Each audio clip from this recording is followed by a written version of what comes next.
चक्षुरे देखी हुए नहीं केवल आमाने देखू जे कि साधु सुंदर सिंह से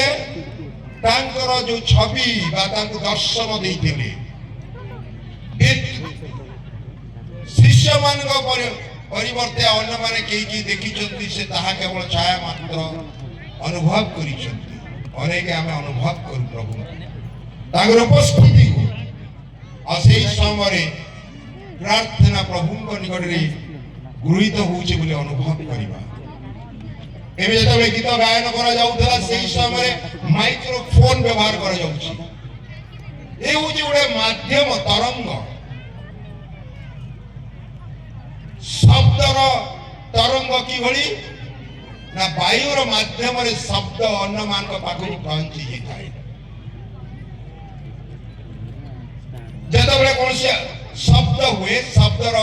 माध्यम हला वायु आ सेही समय जाय होली स्पिरिट ठीक सही बोली एक अदृश्य शक्ति जहाँ की वायु सदृश एवं तार अनुपस्थित रे केबे हेले आमानकर प्रार्थना प्रभु को निकट रे स्वीकृत होई पारिबो नाही जो मैंने साइंस पढ़ी बा वर्तमान स्पेस रे जो मैंने जानती से स्थान कथा कहले मध्य जदि स्पेस रे जाइथिले